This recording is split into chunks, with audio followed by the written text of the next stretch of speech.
This episode is sponsored by Cozy. Did you know there's an organizing app designed just for families?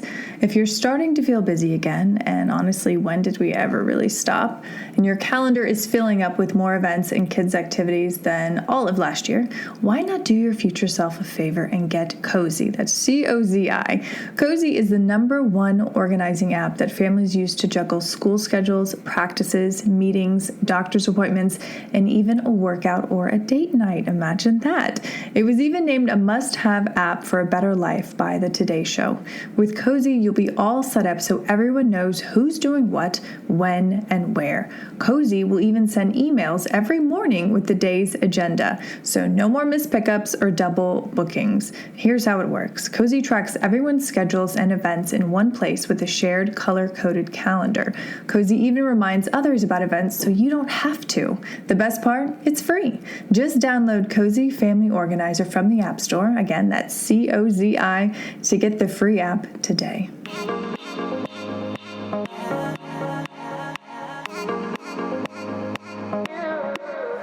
You are listening to the Motherhood Unstressed podcast, and I'm your host, Liz Carlisle.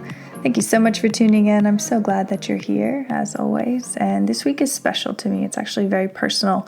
I have my big sister on the show. She's an incredible woman, very impressive in everything that she's done. But I think the thing that impresses me the most about her is her courage in the face of cancer. Kate is a researcher, a speaker, and a veterans health advocate. Her research focuses on mental health and care access for military members. As a former Marine, she authored books on mental fitness and the experiences of women veterans, and her editorials have been featured in The Washington Post, Task and Purpose, and Vox Media, among others. She's appeared on all sorts of media channels, and in this very personal episode, we're discussing her own cancer diagnosis from exposure to burn pits while she served in Iraq, and it's something I think not a lot of people know about, the high rate of cancer among vets, and this is going back to Agent Orange in the Vietnam War and how that is just finally being addressed. And so my goal for this episode is to raise awareness on this issue and to share her story with you, to make sure that her story is not forgotten, is not swept under the rug. I don't think I could ever live with myself if I didn't do everything in my power to raise awareness on this issue, to raise her story up higher so that others are helped by it, and she's not forgotten, that her story and her legacy lives on. So I hope you enjoy this episode. I hope it teaches you something. I hope it enlivens something within you to hold your representatives accountable, so that we can help our military veterans and that we can even just make them more aware that this issue exists and that they're not alone. And for me, that's everything. Not only is she my sister, but she represents a larger population out there of veterans who need our support, who need our advocacy, who need our voice.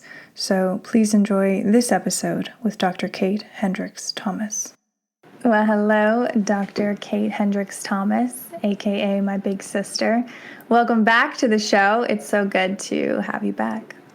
It's good to be here. Thank you for having me. Yeah, and as we were talking about earlier, this is something that really piqued my interest when you started talking about it. High rates of cancer in veterans who've been exposed to burn pits. I think this is something that not a lot of people know about, even with champions like Jon Stewart bringing it to the forefront. But I really want to just set the stage for you to be able to tell your story and then expand on what you've been researching and what you've learned. So can you share with the listener your personal cancer story and how you made the connection between your diagnosis and the burn pits? Well, the whole journey is actually fairly ironic because I was working with a team of researchers on a study of breast cancer diagnosis rates by county in the United States. And we found that diagnosis rates sat around 20% in veteran women. In the general population, the rate of cancer diagnosis, specifically breast cancer diagnosis, sits at about 12%. So I had just finished this research that showed, hey, women veterans are more likely to get breast cancer, and I thought that was interesting. I was at a medical appointment myself just doing a basic annual exam, thinking nothing of it. And my provider wanted me to go get a mammogram. And I pushed back a little bit because I was young. I was only 38, and I didn't think I needed to do it. And she said to me, we're seeing a lot of cancer in young veterans, and I want you, based on where you've been stationed, I want you to go. And I've lived in places that had water pollution issues. I was deployed overseas to Iraq and lived on a forward operating base that had a burn pit.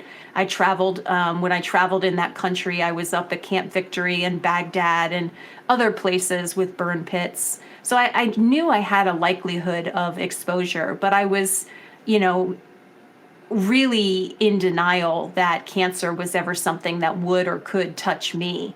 That initial mammogram that I finally went to go do wound up discovering stage 4 breast cancer, which means, and I didn't know what stage 4 meant at the time. I kind of looked at the oncologist quizzically when she told me, there is no stage 5. So stage 4 means it has spread throughout your entire body, and you have what are called distant metastases, and there's no curing it. Eventually, this is going to kill you. It's going to keep trying as you throw drugs at it, as you throw surgeries at it, as you throw radiation at it. It's going to keep trying to get around those treatments and finish its mission, which is to kill you. So at that point, I started researching because that's what I was. I was an academic researcher. It's what makes me feel in control. It's what makes me feel comfortable.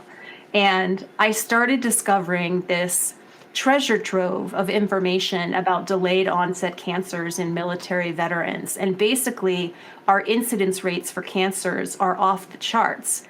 But, and here's the big but, they often happen 10 to 15 years after leaving military service. They're delayed onset for a reason, or they're not found until a significant period of time away from military service. So proving that your delayed onset condition was caused by exposures in service is really tough to do. And right now, the VA is disapproving most burn pit claims. That leads perfectly into my next question is, what is the administration doing? You've got all these reports coming in. You have the data supporting that there are higher cancer rates among these veterans who are stationed at these particular places overseas and knowingly exposed to these burn pits. What is the current administration doing to investigate these claims and bring some kind of resolution or support to the veterans who are currently going through this? Well, there's a lot of bills that are important to know about right now that have come out of the Senate and House Veterans Affairs Committee. And essentially, Senators Rubio and Gillibrand had a really good bill at the start of the year. It's since been compromised down and chopped apart. It no longer resembles the really comprehensive bill that it was going to be. But that bill would have created a presumptive condition, meaning if you serve near a burn pit and you get some kind of delayed onset condition, prostate cancer, throat cancer, breast cancer, whatever the case may be, we're going to presume that that condition was caused by exposure to the burn pit. So that bill was going to cover the medical costs and cover the disability benefits for the over 2 million veterans that have been exposed to burn pits, and the unlucky percentage that has had something happen as a result. There are other bills that are useful and important right now. Out of Senator Boozman's office, there's a bill called the Service Act. And this is a really important bill that is going to lower the age of mammogram for military women and make mammograms available right after a deployment. So that might catch some of these cancers earlier and sooner. And it will definitely encourage the medical establishment and women veterans to be thinking about their elevated risk. When I left the Marine Corps, nobody told me I was at elevated risk for anything. I never thought about exposures. I never thought about the fact that I could be 38 and given a terminal diagnosis. But now that's my reality. And so I really want to help some of these important bills move forward. Wow, it's incredible. Is it frustrating to you with all the progress that is trying to be made, with how slow the process is, with how much just sludge that this has to go through to get any kind of resolution. I mean, to me, this sounds very familiar to the 9/11 cancer exposure for all like the first responders, police officers. And that seems to be finally turning around, and it's been over 20 years. Do you think that this is something that's also going to be a long game where people who need the help right now aren't getting it? I think you can look at the history of VA coverage and say, yes, it's going to be a long game. They're going to, both Congress, the administration, and the VA are going to resist covering and paying for medical benefits like this. The track record isn't good. I mean, they were very slow on Agent Orange. We just had a legislation go through, Blue Water Navy legislation that went through this year that was related to Agent Orange for veterans of the Navy. It's crazy. It's absolutely crazy how long this sort of thing takes. But there is tremendous pushback to taking on the true cost of war. And I like that phrase. I borrowed it from Jon Stewart.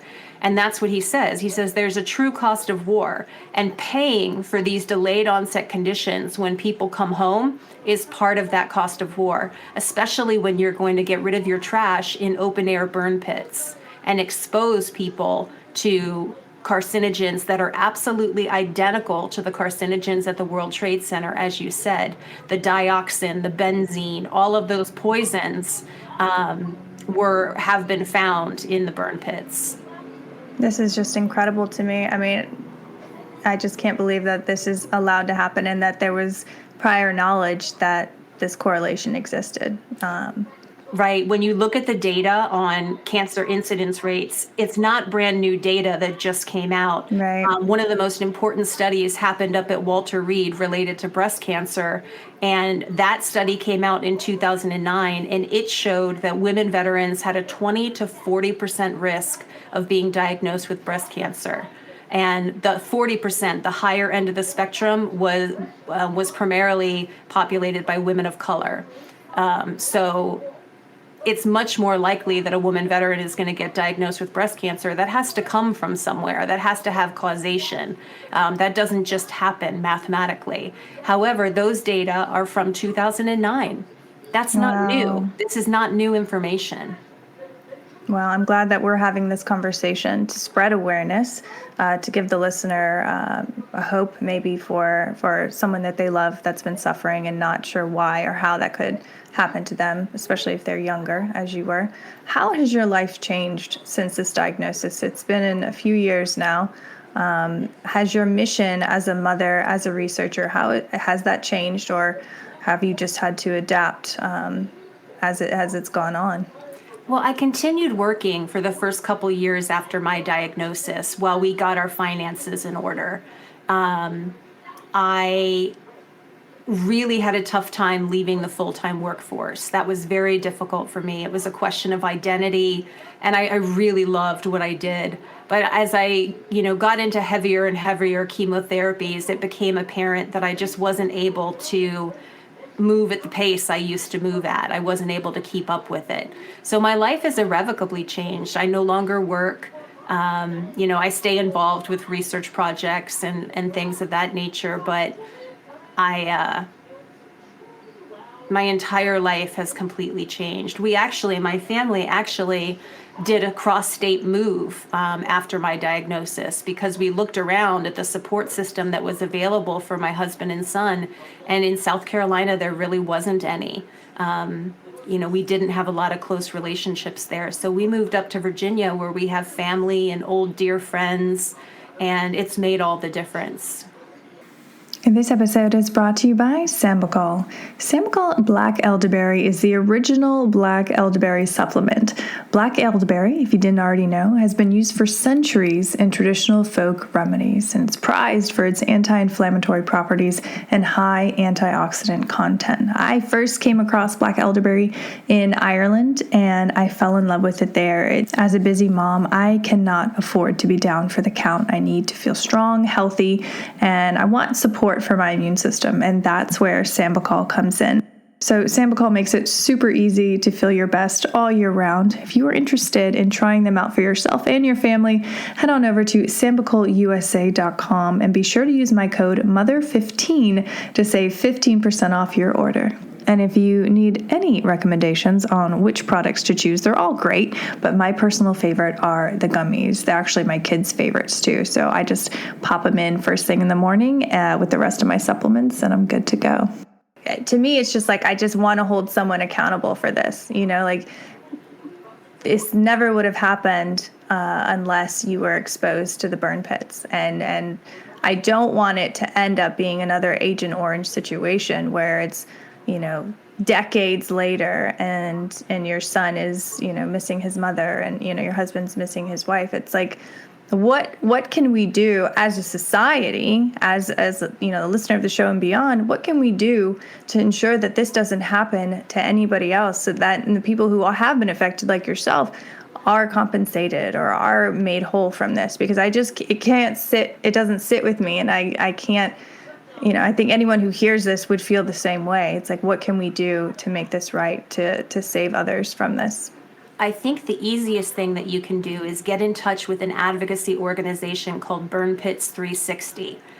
They are kind of the primary advocate for this issue in Congress. They work with John Field and Jon Stewart to raise awareness and to lobby members of Congress, and they keep track of the bills that are moving forward in committee, and they will have places for you to help. So I would go to burnpits360.org and look for ways to get involved with them.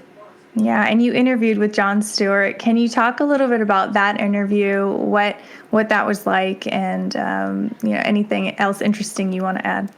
Well, I have been really lucky to run into different media figures that wanted to talk about this issue and wanted to hear the science behind these incidence rates.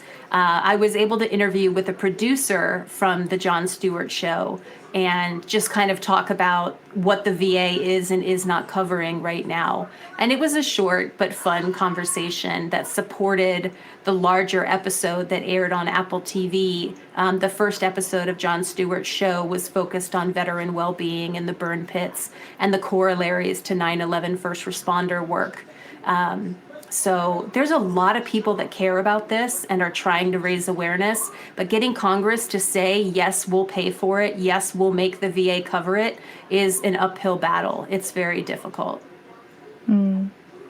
What do you want the listener to walk away with from knowing this now, from hearing your story and knowing that there's countless other women veterans out there and men going through this right now? I just want people to know that they need to be their own advocate when it comes to health and healthcare. And especially if you feel like you've lived in an area where there have been exposures, you need to be aware that you might have, there are civilian exposures as well. There are places with contaminated groundwater and all sorts of things. So really, I just think raising awareness about the need for early screening and raising awareness about the need for individual self-checks and medical intervention. What do you want your legacy to be?